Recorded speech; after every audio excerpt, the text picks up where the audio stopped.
बोलेंगे ओम अद्य तेतद प्रतिष्ठार्थम रजतम चंद्र देवताम। अपना अपना नाम लीजिए। अखंड सौभाग्य प्राप्ति हेतु हरितालिका तीज व्रत शिव पार्वती गौरी गणेश कलश वर्णादि कुल देवता ग्राम देवता इष्ट देवता पूजयामि अहम करिष्ये। गौरी गणेश पर रखिए।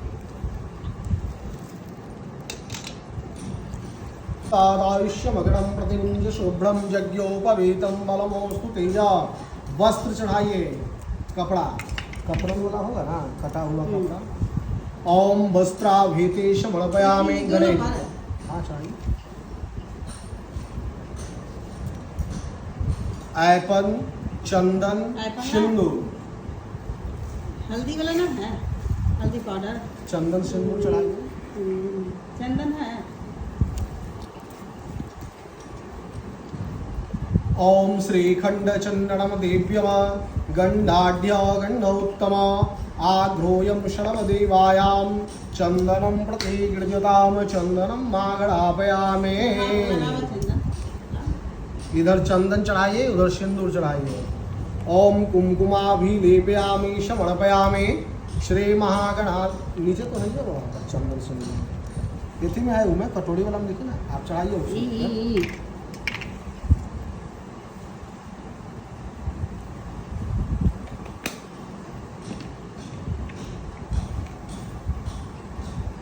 फूल माला।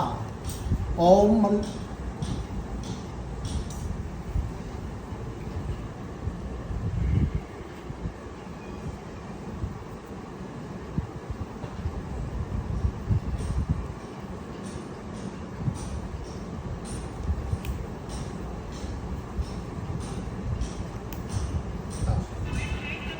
ओम मल्लिकादेशु नेणि मालत्यादीनि वै प्रभो मया हृतानि पूजार्थम पुष्पम च प्रतिगृह्यतां पुष्पमालिग्रम समर्पयामि। प्रसाद लेके चढ़ाइए। हेलो। गणपत्यादि देवता गौरी देव्ये नमोस्तुते। इदं नैवेद्यं निवेदयामि। थोड़ा सा जल। ओम आचमणीयं पुनराचमणीयं शुद्धाचमणीयं जलं समर्पयामि श्री महागणाधिपतये नमः गौड़ये नमः गणपत्यादि देवताभ्यां नमः। पान कसैली लौंग इलायची लेकर के चढ़ा दीजिए, प्रणाम कीजिए। हाँ।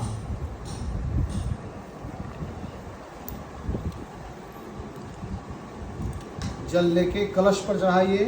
ओम गंगा जलानि समर्पयामि भगवान श्री महा कलशाधिष्ठात्री वरुण देवताभ्याम नमः। कसैली है ज़्यादा तो डाल दीजिए, फूल डाल दीजिए, एक पैसा डालिए कलश में। कसैली पैसा डालिए। ओम हिरण्य गर्भ शंभर। इसमें कलश में डालिए। हाँ। ओम कलशस्य मुखे विष्णु कंठे रुद्र समासता। एक फल रख दीजिए ऊपर में। इदम भगवान पार्वती माता गणेश जी के ध्यान करके पंचामृत स्नान। ओम इदम पंचामृतम अश्नैर देवीं महादेवे नमोस्तुते पार्वती तु देव्याहं नमो देव्यै नमो नमः।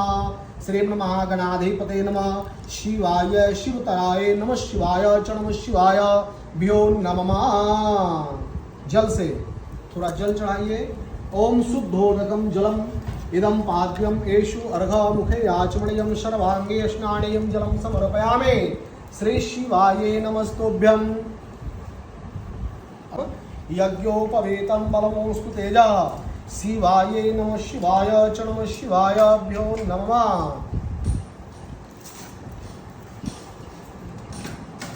वस्त्र लेके चढ़ाइए।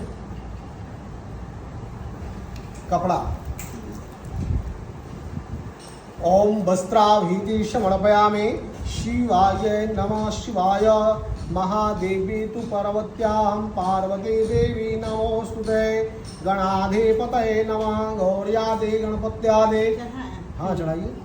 महादेवे नमस्तोभ्यं नमस्तोभ्यं सुरेश्वरे नमस्तोभ्यं गोकृतेन च गुणितं दीपं ग्रहाणस्य विश्वत्रैलोक्यमतिलाभं देवं दर्शयामि समर्पयामि श्री शिवाय नमः। तो अक्षत रखो पुनः पुनः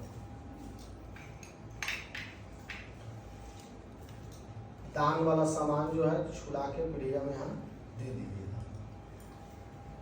पिटारी पूज लीजिए, सिंघोड़ा पूज लीजिए, सिंदूर इसमें लगा दीजिए।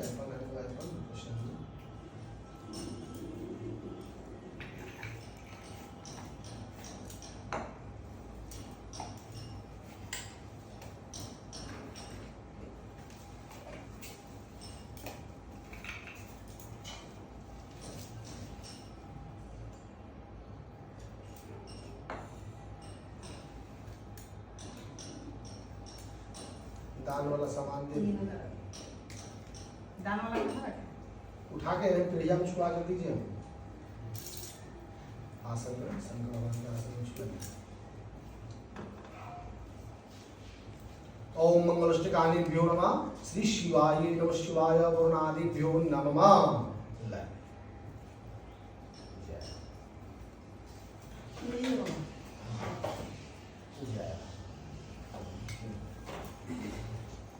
और पैसा नहीं रखे हैं? पैसा लेने बाबा आएंगे। है ना, दे दीजिए। बाबा आएंगे पैसा ले। सुबह में आवे सीधा दक्षिणा सब कुछ।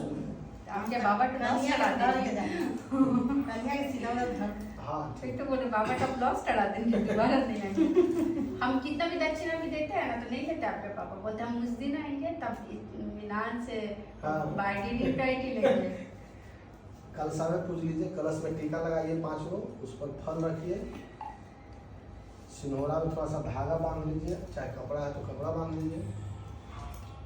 ओम श्रीखंड चंद्रम दिव्यम गंडाढ्य गंडोत्तमा ये वाला ना धागा वाला ना।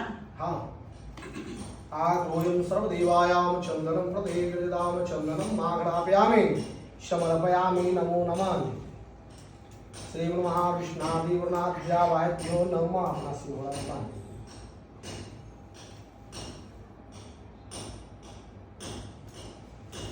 कलश पर एक फल रख लीजिए।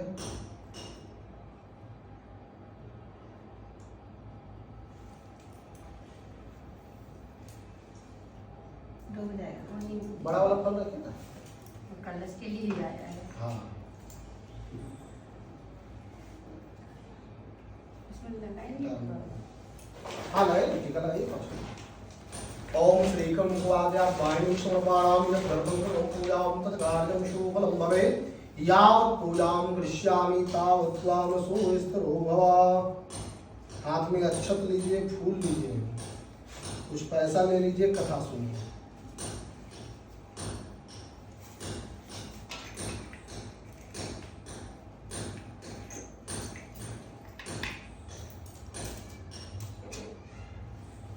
प्रेम से बोलिए शंकर भगवान की जय, माता पार्वती की जय।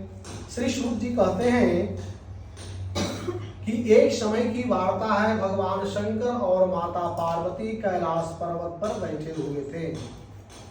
जो शिव जी दिगंबर नंगे हैं, ऐसे श्री माता पार्वती जी और शिव जी को मैं प्रणाम करता हूँ।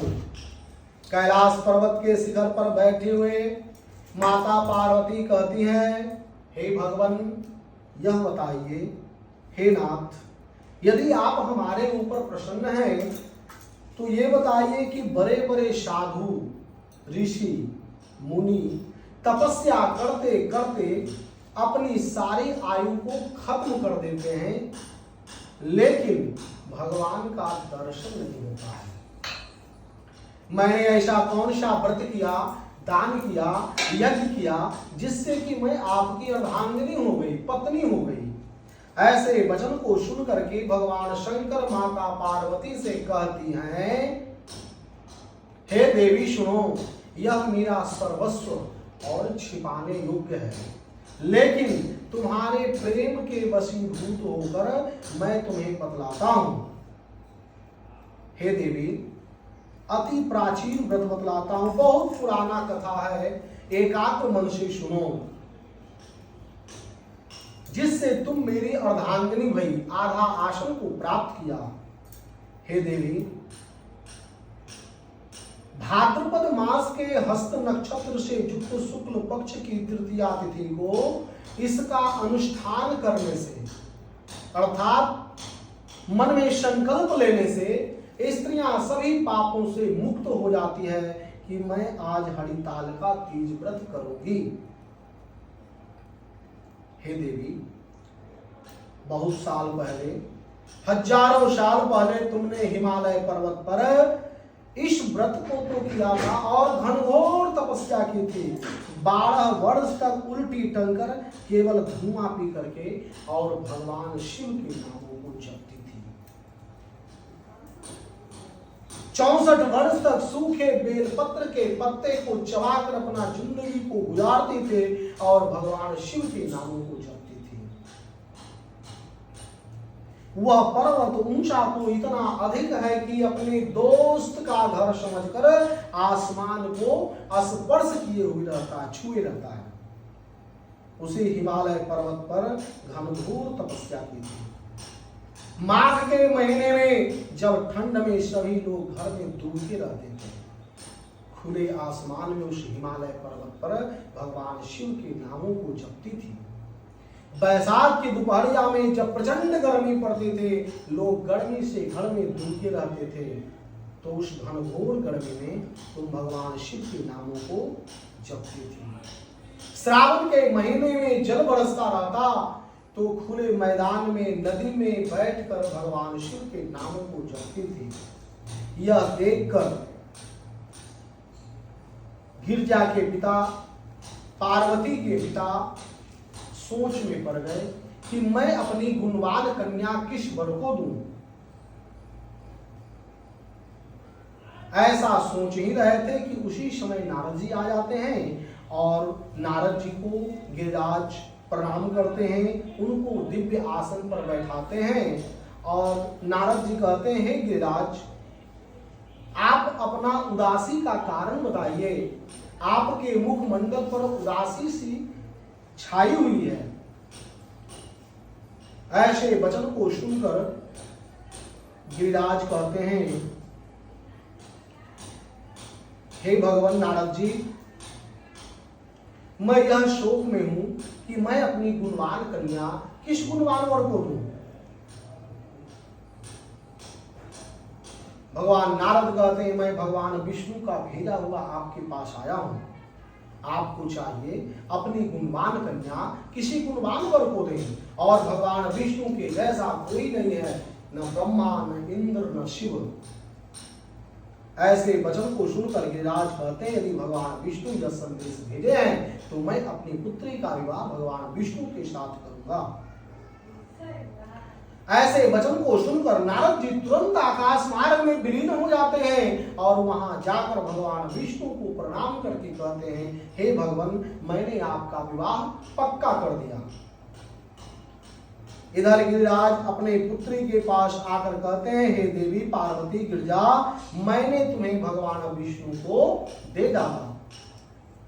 ऐसे वचन को सुनकर गिरिजा के शरीर पीले हो गए, मानो शरीर में खून है ही नहीं।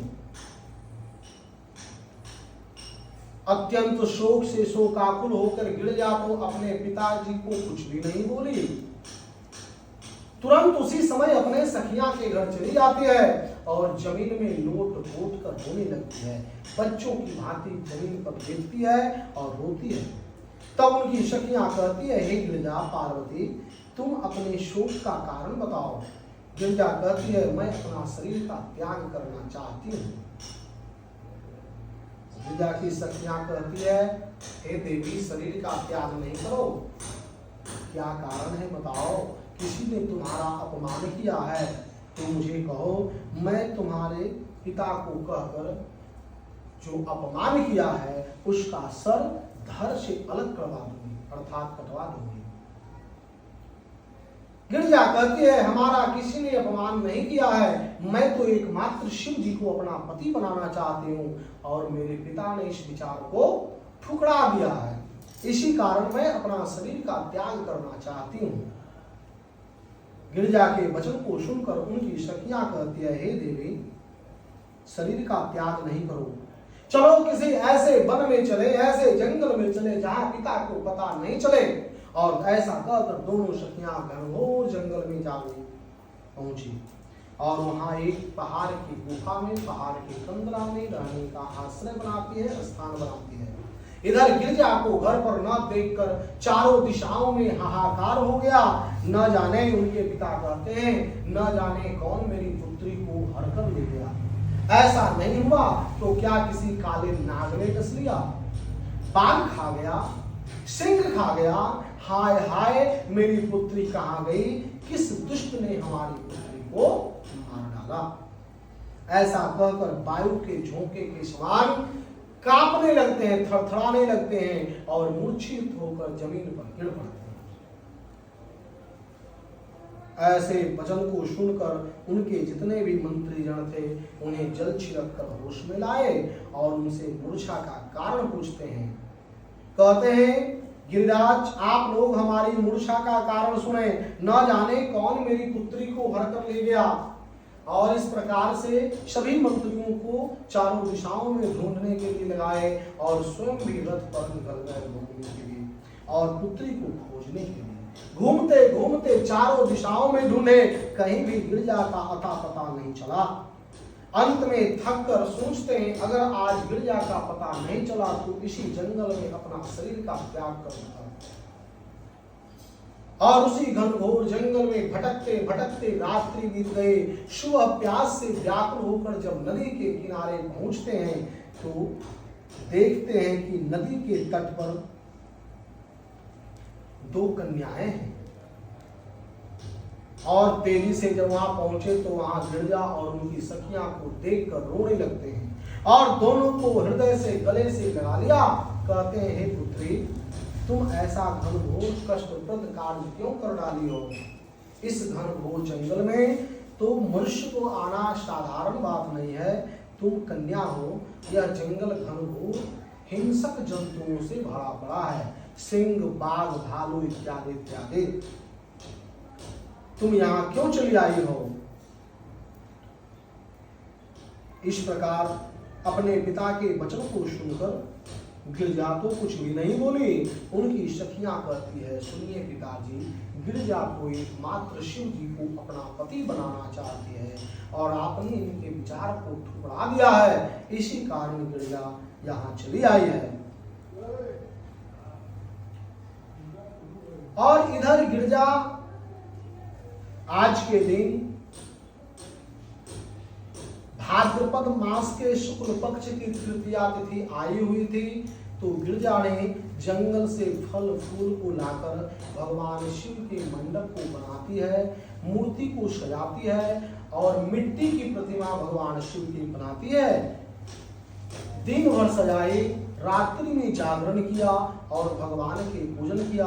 रात्रि भर जाकर भगवान शिव के नामों को जपती है और भगवान के नामों को जपने से गिरजा का आसन डगमग, भगवान शिव का आसन डगमगाने लगा और तुरंत गिरजा को दर्शन देते हैं। कहते हैं, वर मांगो। गिरजा कहती है, हे मेरे नाथ, यदि आप हमारे ऊपर प्रसन्न हैं तो हमारे पति बने। भगवान कहते हैं, ऐसा ही होगा और फिर अंतर ध्यान हो गए। सुबह गिरजा वही प्रतिमा को प्रवाहित करने के लिए नदी में गए हुए थे जहां उनके पिताजी मिल गए। गिरजा के वचन को सुनकर और उनकी गिरजा और पार्वती अपनी पुत्री के वचन को सुनकर, उनकी सखियां के वचन को सुनकर गिरिराज कहते हैं, गिरजा के पिता कहते हैं, हे पुत्री घर चलो और आज से तुम्हारे इच्छा के विरुद्ध कुछ भी नहीं करूंगा। जो तुम कहोगी, जैसा कहोगी वैसा ही करूंगा। अपने पिता के वचन को सुनकर गिरजा घर आती है और भगवान शिव के यहाँ संदेश भेजा गया। भगवान शिव बारात लेकर आए और इस प्रकार गिरजा माता पार्वती का विवाह भगवान शिव के साथ हो गया। हे देवी, तभी से तुम हमारी अर्धांगिनी हुई और आज से पहले किसी के सामने कहने का यह अवसर प्राप्त नहीं हुआ। ऐसे वचन को सुनकर माता पार्वती गिरजा कहती हैं, हे नाथ, अब यह बताइए कि यह व्रत कौन करे, किस समय करे, कब करे। भगवान शिव कहते हैं, हे देवी सुनो,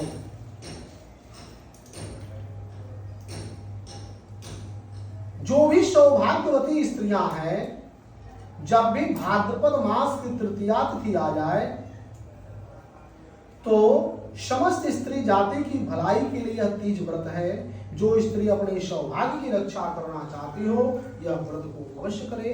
सर्वप्रथम भगवान शिव की मूर्ति की स्थापना करे, उन्हें तरह तरह के रंग बिरंगे कपड़ों से, फूल से, फल से सजावे और शंख, भेरी, मृदंग आदि बजाते हुए सभी स्त्रियां एकत्रित होकर भगवान शिव की पूजन करें, ब्राह्मणों से कथा सुने और जो ऋतु फल मिल सके, अनार, नारंगी, नींबू, ककड़ी, लौंग, नारंगी इत्यादि इत्यादि से युक्त होकर भगवान शिव की पूजा करें, माता पार्वती की पूजा करें। माता पार्वती से कहे, हे देवी, मैंने अपने सौभाग्य की रक्षा के लिए यह व्रत को किया है, मुझ दीदी की रक्षा करें। तदनंतर विधि पूर्वक कथा सुने, ब्राह्मणों को यथाशक्ति वस्त्र, गौ, सुवर्ण आदि दान देवे। कथा सुनने के बाद रात्रि में जागरण करे, सुबह में फिर मूर्ति का विसर्जन करके ब्राह्मणों को सोना, चांदी, तांबा या बांस के पात्र में अन्न और दक्षिणा सहित दान देवे और फिर उसके बाद इस महान व्रत का पालन करे। जो स्त्रियां इस प्रकार व्रत करती है, वह 7 जन्मों तक सुख और सौभाग्य को प्राप्त करती है।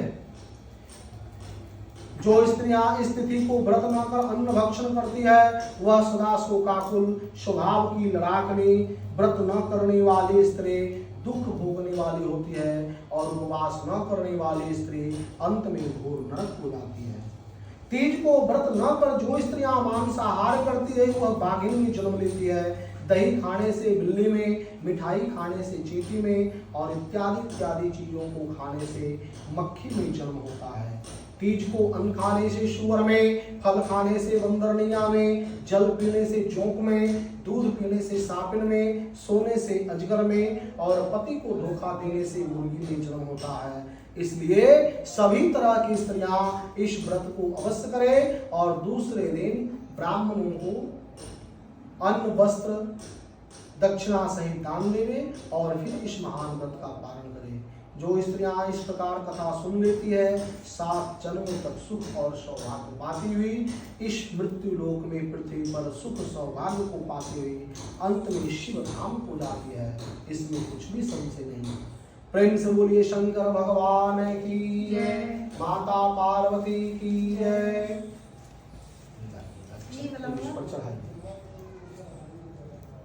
आरती जलाइए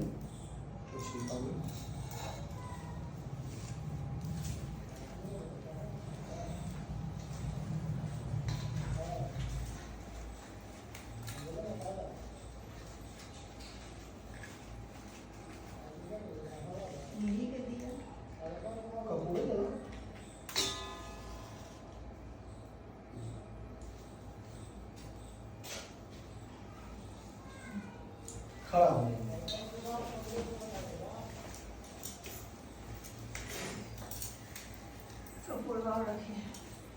हाथ लगाओ और छिपा में हाथ लगा घुमाइए इस तरह से।